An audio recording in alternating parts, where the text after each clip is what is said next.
अर्धं गतेशं प्राणं परेशं नारीवमीशं रूपं परेशम् आरोगतं पूर्वमदैव रूपं यौवन सदैवं प्रणवं परेशम्। आज का प्रवचन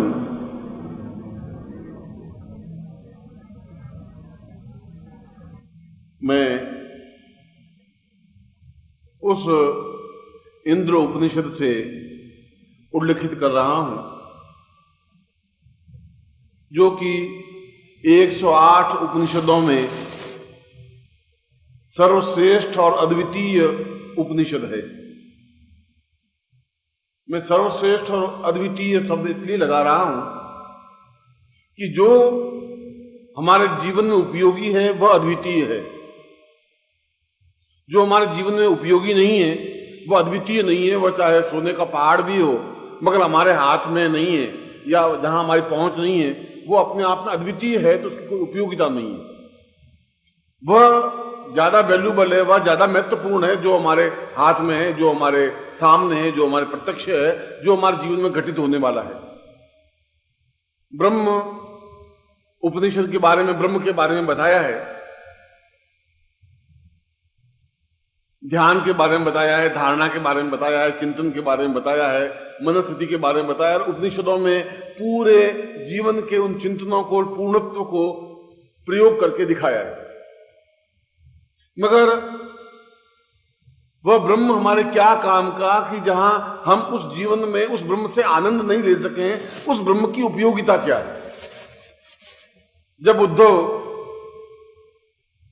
और पहली बार इस पूरे 25,000 फलक में, वर्ष में, इस कालखंड में, मैं 25,000 वर्षों का कालखंड आपके सामने रख रहा हूं, 1-2 साल में नहीं।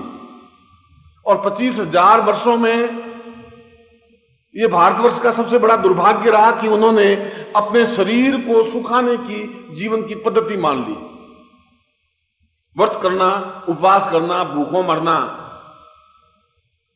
एक समय खाना खाना, नहीं खाना और पत्र पुष्प फल खाकर के जीवित रह जाना। विश्वामित्र पराशर प्रवतयो वातांबु पर्णासना, वात अंबु पर्ण, हवा खाना, पत्ते खाना और पानी पीना, इसके अलावा कुछ खाना नहीं। विश्वामित्र पराशर ने ऐसा किया और मैं सोचता हूं कि यह उनके जीवन की सबसे बड़ी न्यूनता थी, सबसे बड़ी कमी थी। इसलिए कमी थी कि वे इस चीज को समझ नहीं पाए कि जीवन का उद्देश्य, जीवन का मकसद शरीर को सुखाना नहीं है। और विश्वामित्र यहां गलती कर बैठे, यहां पर वशिष्ठ ने भी गलती की और उन्होंने गलती की तो आने वाली पीढ़ियों ने भी गलती की। उस गलती की सजा उन्होंने भुगती। उन्होंने इसलिए भुगती कि विश्वामित्र को एक समय ऐसा आना पड़ा कि कुत्ते का मांस खाना पड़ा। वशिष्ठ को एक बार ऐसा होना पड़ा कि अपने जीवन को एकदम से सांस रहे और जाए, उस स्थिति में आना पड़ा। फिर भी ब्रह्म उनके सामने उपस्थित नहीं हुए। और यह पद्धति बुद्ध के समय में भी आई और बुद्ध का ध्यान, बुद्ध ने हमें एक चीज दी और कुछ नहीं, ध्यान। मगर बुद्ध ये भूल गए कि ध्यान केवल आंखें बंद करने से ध्यान नहीं हो जाता। उन्होंने जीवन को सुखाने की एक प्रवृत्ति दे दी, जीवन सूख जाना चाहिए। उन्होंने भूखे रहने की प्रवृत्ति दे दी, भिक्षुक बनने की प्रवृत्ति दे दी और भिक्षु बना करके अपने शिष्यों को, साधकों को भेज दिया चीन में और जापान में और देशों में। और उन्होंने कहा कि सिर मुंडवा देना चाहिए, भूखे रहना चाहिए। ये बुद्ध के जीवन की कमी थी, ये महावीर के जीवन की कमी थी कि उन्होंने और हमारे सारे 25,000 फलक में इस भूखों मरने की, निराहार रहने की और जीवन को सुखा देने की प्रवृत्ति रही। केवल एक व्यक्ति ऐसा बीच में अवतरित हुआ जिसने कहा कि ये नहीं, उसने प्रेम की बांसुरी लेकर के एक नई चेतना दी, कृष्ण।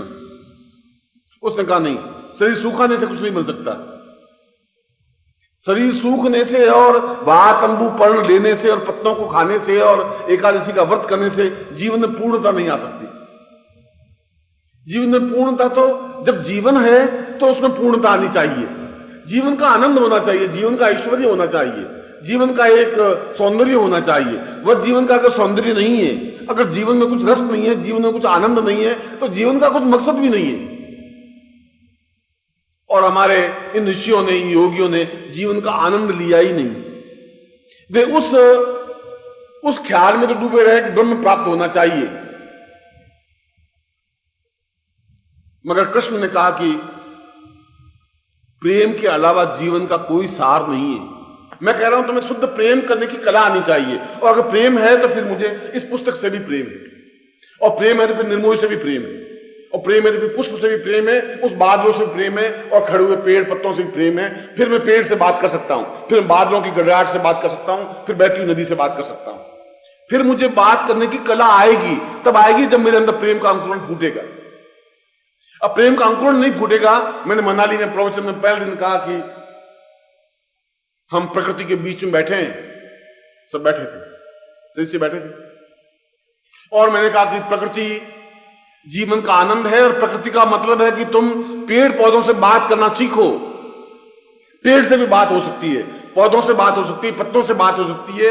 ये व्यास नदी बहती है, इस बहती नदी से बात हो सकती है। मैं तो प्रवचन करके चला गया। मथुरा की एक नया जोड़ा आया था शादी करके, पति पत्नी दोनों आए, उसने भी मेरा प्रवचन सुना। तो बाकी गए और वो पेड़ के बिल्कुल चिपक करके बैठ गई। भाई पेड़ बोले और मैं सुनूं। 5 मिनट बैठी, 10 मिनट बैठी, अब पेड़ कहां से बोलेगा। 15 मिनट बैठी, फिर वापिस आई। फिर एक और मथुरा की थी, उसने कहा लली ये पेड़ तो बोलत ना है, हमने तो बैठे, गुरु जी ने कहा पेड़ से बात करो, हमने बात करने की कोशिश करी, पेड़ तो बोले ही ना। अब पेड़ बेचारा कहां से बोलेगा। अब वो, अरे मैं ये कह रहा हूं कि वो बोल नहीं सकता जब तुम्हारे अंदर प्रेम का अंकुरण फूटेगा नहीं। प्रेम का अंकुरण फूटा नहीं, उससे पहले तो तुमने चक्कर खाने शुरू कर दिए। माँ बाप ने 8 चक्कर छुआ दिए, अब उसके बाद जिंदगी में चक्कर खाती रही बैठी बैठी, पति और तू और पति, बस खत्म। क्योंकि जो ही दूसरी बार देखा पति का क्या करिए,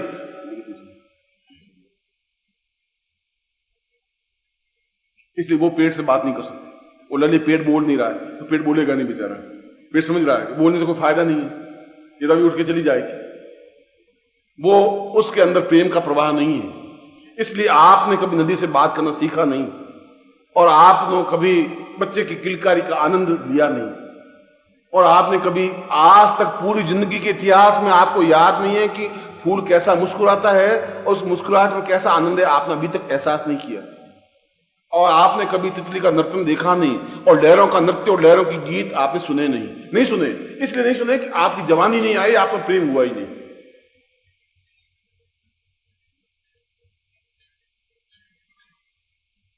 और मेरा प्रवचन सुनने के बाद आपके सिर के ऊपर तो सफेद हिमालय स्थापन हो गया है, सफेद बाल आ गए, और आपको कि गुरुजी 15-20 साल 25 साल पहले मिलते और कुछ बात करते तो शायद हम कुछ करते। अब तो आप बहुत पानी बह चुका गंगा का। गंगा का पानी तो बहुत बह चुका, इसमें तो कोई दो राय नहीं, मगर बहुत बुढ़ा हिमालय, बहुत बुढ़ा बंदर होता है, बहुत तेजी से छलांग लगा सकता है, ये ध्यान रखना। प्रेम करने के लिए उम्र कोई बाधक नहीं होती। तुम शायद तुम्हारा जब भी मैं प्रेम शब्द बोलता हूं तुम्हारे मन में वासना के अलावा कुछ शब्द नहीं आता, ये गड़बड़ है।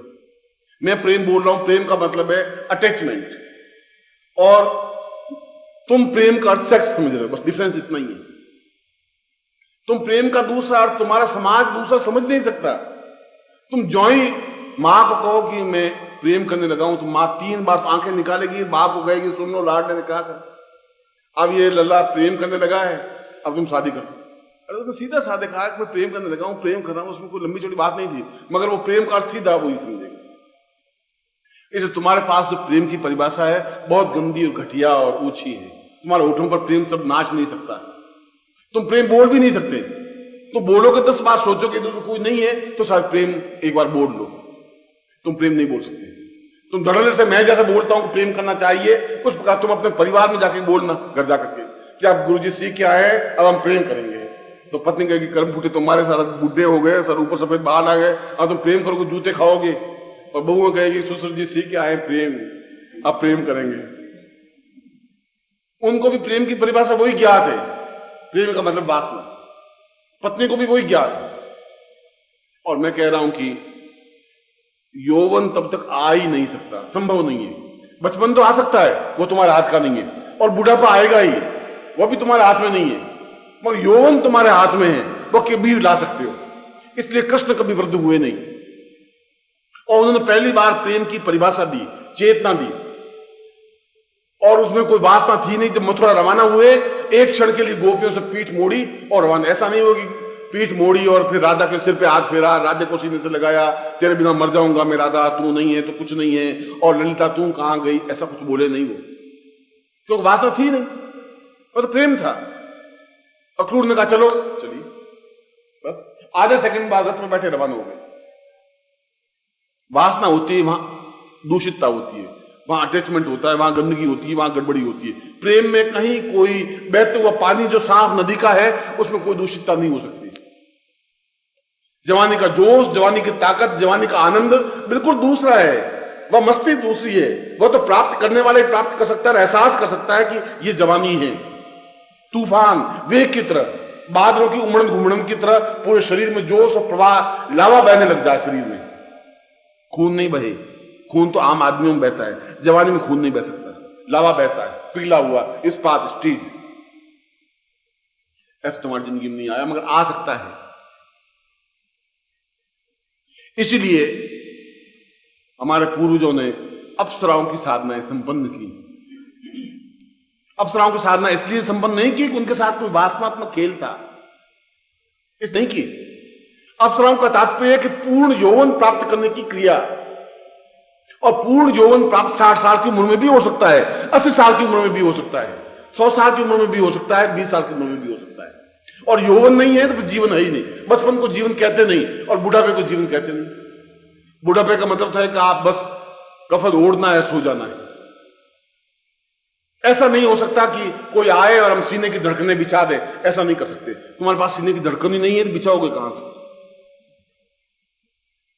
ऐसा नहीं हो सकता। इसीलिए वो भी कह रहा कि हमारे आने वाली पीढ़ियां यौवन शब्द को भूल जाएगी, प्रेम शब्द को भूल जाएगी।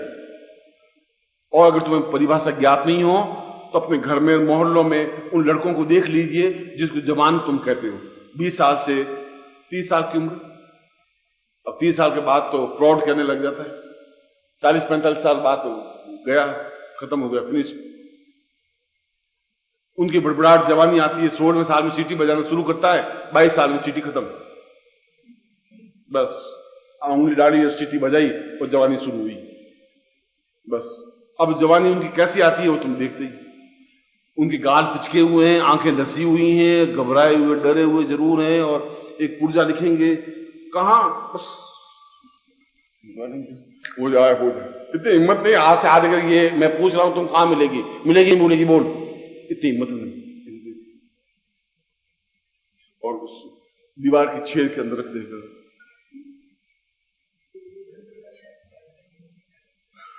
मैं उनकी जवानी देख देख के बहुत गौरवान्वित हो रहा हूं कि मेरा देश बहुत ऊंचा उठेगा। जवानों के कंधों पर सारा भार उठाया हुआ, ऐसी जवानी आती है। और ये जवानी नहीं है।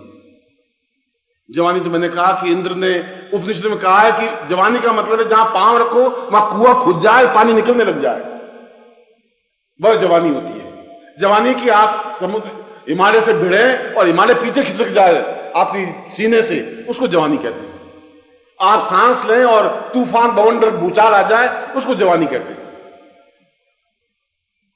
और ऐसी जवानी आती है, ऐसी जवानी आनी चाहिए, चाहे पुरुष हो चाहे स्त्री हो, चाहे लड़का हो चाहे लड़की हो।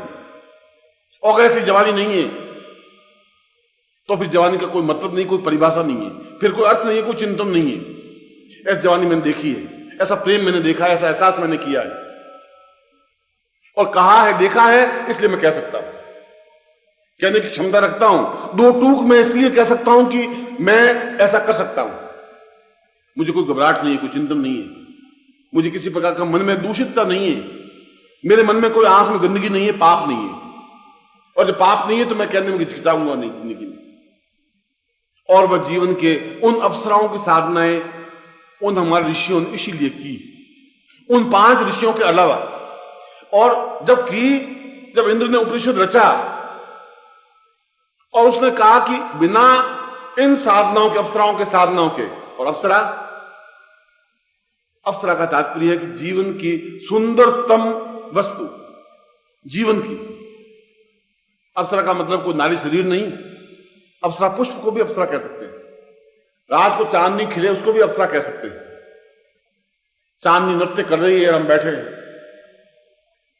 अब तुम कहो कि चांदनी साड़ी नृत्य कैसे करती गुरुदेव, ये कुछ समझ नहीं आया।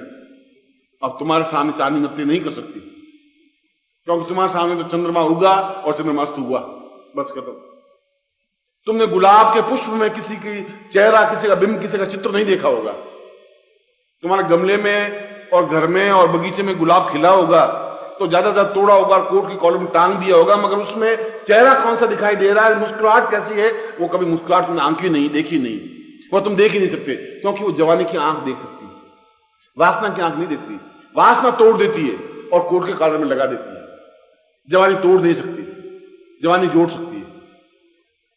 इसलिए उसने कहा कि उन अप्सराओं की साधना जीवन में आवश्यक है, जो जीवन को आनंद दे सके, वासना दे सके नहीं कह रहा हूं, आनंद दे सके, जीवन में तृप्ति दे सके, जीवन में एहसास दे सके।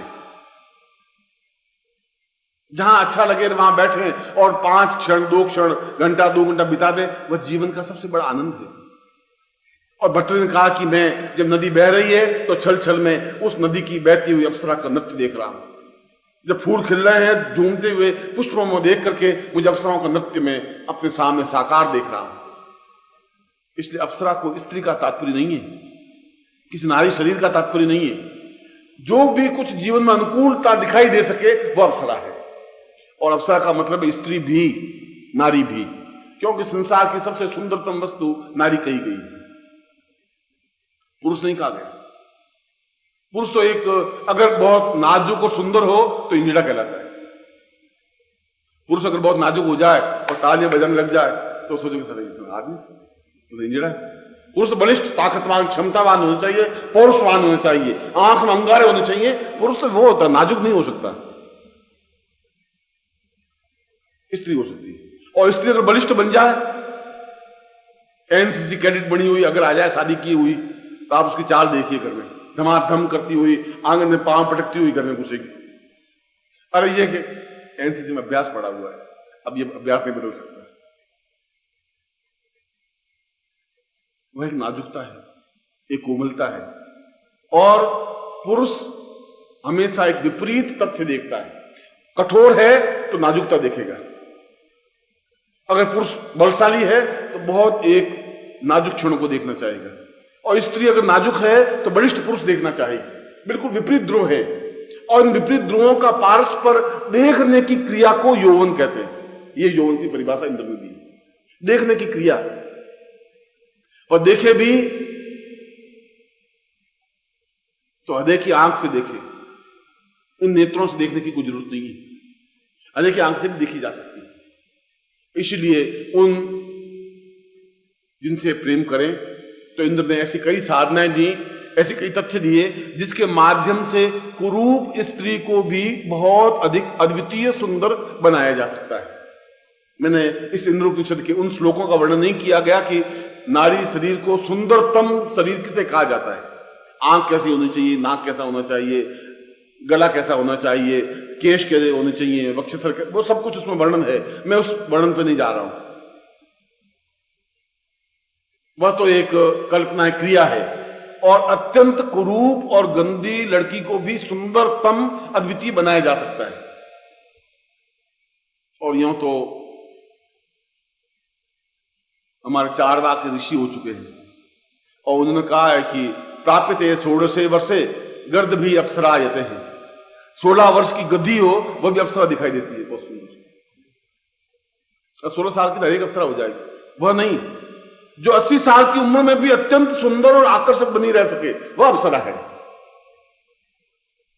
अप्सरा का मतलब है कि उम्र का उसके ऊपर इफेक्ट पड़े ही नहीं, और अगर पड़ा है तो वह अपने पूरे शरीर को अप्सरा के समान सुंदर बनाए।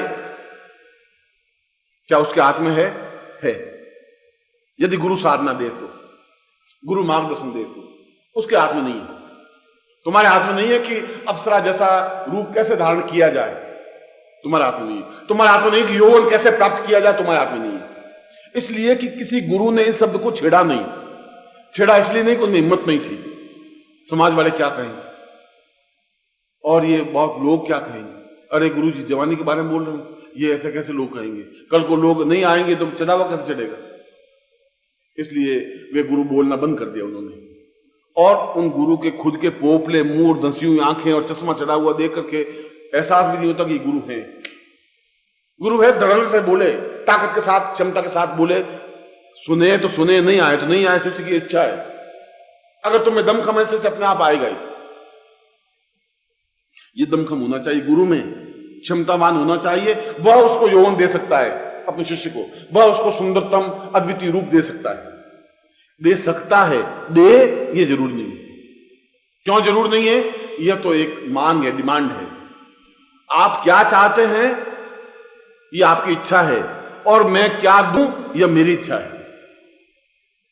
अधिकार नहीं है तुम्हारा, यह मेरी इच्छा है। आप मेरी इच्छा को अनिवार्य बना दें, यह आपकी युक्ति है।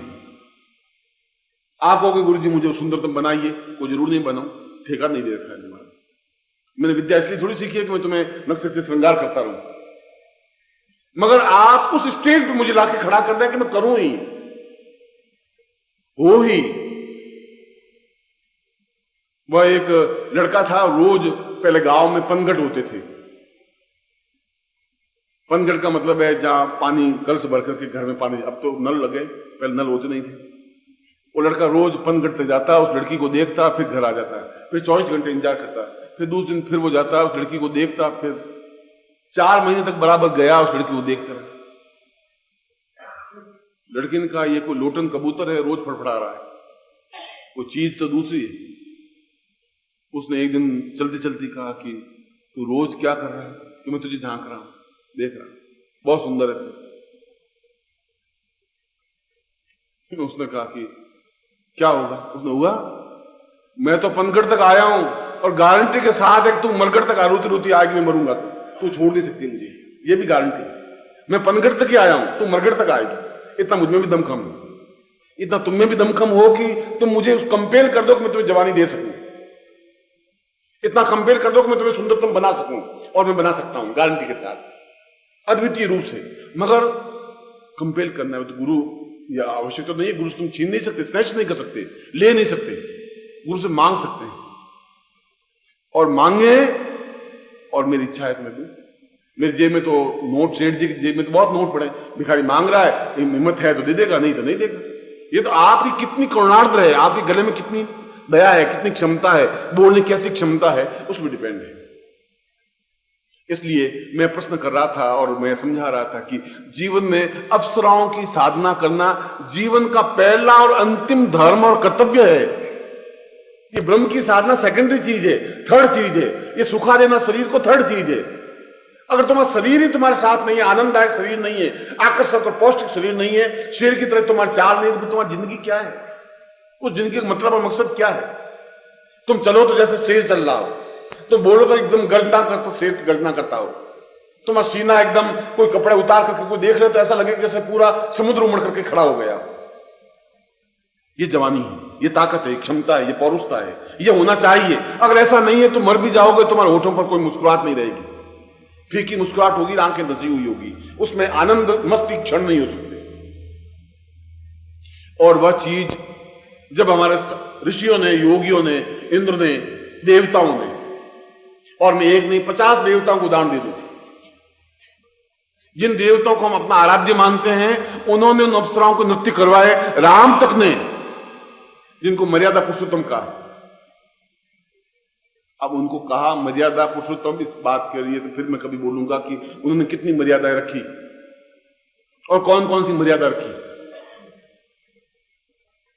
उन्होंने तो मर्यादा रखी कि सीता को कहा कि तू रावण के घर में रह के आई है, इसलिए तू अग्नि में प्रवेश कर और मुझे पवित्रता का और पवित्र पातिव्रत्य का, मुझ धर्म का बता कि तू पतिव्रता है।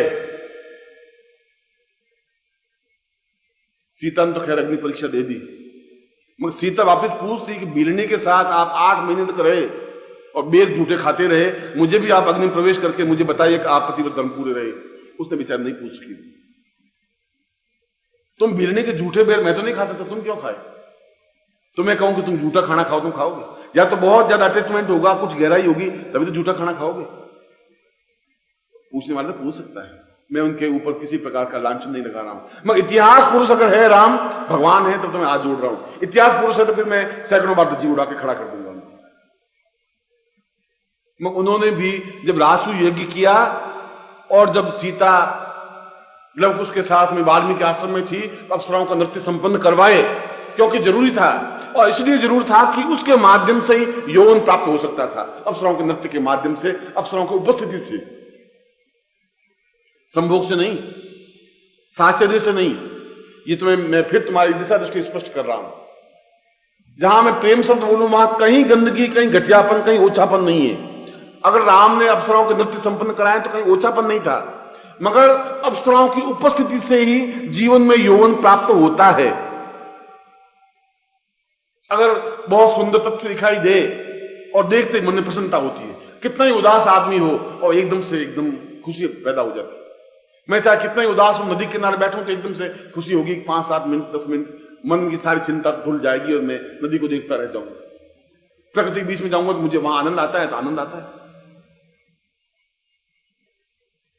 अपने आप में विपरीत तथ्य को देखने से आनंद की अनुभूति होती ही है, निश्चित रूप से होती है। इसलिए और आनंद के माध्यम से यौवन की प्राप्ति हो सकती है। राम ने पूछा है वशिष्ठ को, वर्धत्वमेवं अवतम वदेवः, वशिष्ठ मेरे जीवन में वृद्धता आ रही है, गुरुदेव मेरे जीवन में वृद्धता आ रही है। और एक राजा वृद्धता प्राप्त कर ले तो फिर राजा कैसा रहेगा? तो वशिष्ठ उसको कह रहे हैं, यौवनम बतम पूर्ण मदेव तुल्यम सा ज्ञानताम यक्षिणी मयि बदेव्या अप्सराम पूर्ण मदेव नृत्यम सपूर्ण यौवनम बतम वदेव। तुम वापिस यौवन प्राप्त कर सकते हो उन यक्षिणियों के नृत्य के माध्यम से, उन अप्सराओं के नृत्य के माध्यम से, जिसके माध्यम से आनंद की अनुभूतियां हो और आनंद का प्रत्येक क्षण यौवन प्रदान करता है। यौवन प्रदान करता है, धन प्रदान करता है, ऐश्वर्य प्रदान करता है, भौतिक संपदाएं प्रदान करता है। और हमारे जीवन में यही चाहिए। हमारे जीवन में वैराग्य चाहिए, और वैराग्य तब होगा जब तुम्हारे पास कुछ चीज होगी, तब वैराग्य होगा। वैराग्य होगा कहां से? तुम कौन सा वैराग्य दान कर सकते हो? तुम कहोगे गुरुजी अब मैं मतलब ताजमहल में नहीं रहूंगा, नहीं रहूंगा गुरुजी। और ताजमहल तुम्हारा है ही नहीं, रहोगे कहां से? खड्डे में रहोगे तुम। कौन सा ताजमहल तुम्हारे पास? रहने को झोंपड़ी नहीं, तुम ताजमहल में नहीं रहोगे गुरुजी। और अब गुरुजी आप सौगंध खाते हैं, अमेरिका घूमने नहीं जाएंगे गुरुजी, त्याग कर दिया, नहीं जाएंगे गुरुजी अमेरिका। अरे अमेरिका जाने के लिए चाहिए 25,000 रुपए, तुम लाओगे कहां से? अमेरिका छोड़ दिया। कैसे छोड़ दिया? तुम्हारे पास धन संपत्ति पासपोर्ट हो, टिकट भी हो, अब अमेरिका नहीं जाएंगे, तब त्याग होगा। तो त्याग के लिए पहले भोग होना जरूरी है, पहले संपदा होनी जरूरी है, और संपदा के लिए यौवन होना जरूरी है, और यौवन के लिए अप्सराएं होनी जरूरी है। ये सारा लिंक। और अगर ये लिंक नहीं है तो फिर जीवन में तुम्हारा यौवन तो है और बिल्कुल एक पानी की बुलबुली की तरह फूंक मारे खत्म हो जाए। और नहीं तो किसी यौवनवान लड़के को गली में देखूं, सीधा भाग जाता, गली के पार जा खड़ा, अच्छा देख लेंगे देख लेंगे देख लेंगे, उस गली के पार देख लेंगे। अरे साले मैंने तो आवाज दी है और तुम डेढ़ गली के पार जाकर के देख लेंगे, अच्छी तो सही पास में आके देख ले, अब वहां से क्या देख लेगा? और आ जाना देख लेंगे, तुम क्या समझ रखा है? और हाथ बाहर निकाले तो जैसे मेरे अंगूठे के हाथ है वैसे, बिल्कुल ऐसे। और बाहें क्यों बेचारा, थोड़े बहुत मुझे मन में अच्छा था कि भाई बाहें अच्छी होंगी, तुमने तो और सत्यानाश कर दिया, बाहें निकाल कर दी। मेरे युवक और देश के नौजवान यौवनवान हैं और मुझे इस बात की खुशी है। इसलिए वह यौवन प्राप्त हो सकता है, तुम्हारे जीवन में भी हो सकता है। और वह यौवन केवल अप्सराओं के साधनों के माध्यम से होता है। और संसार में केवल 16 अप्सराओं की साधनाएं बताई गई हैं। अप्सराएं 16 ही हैं, ऋषि भी 16 ही हैं। तुम्हारे जितने गोत्र हैं वे 16 गोत्र हैं। 16 ब्रह्मा के 16 पुत्र हुए और 16 पुत्रों से 16 गोत्र बने। उन गोत्रों के हम सब संतान हैं। ओम परम तत्वाय नारायणाय गुरुभ्यो नमः।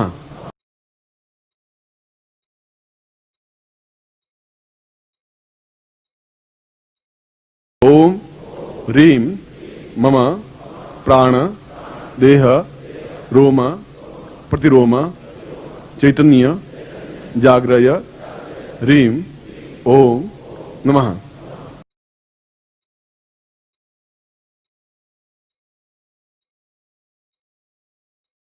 ओम भूर्भुवः स्वः तत्सवितुर्वरेण्यं भर्गो देवस्य धीमहि धियो यो नः प्रचोदयात्।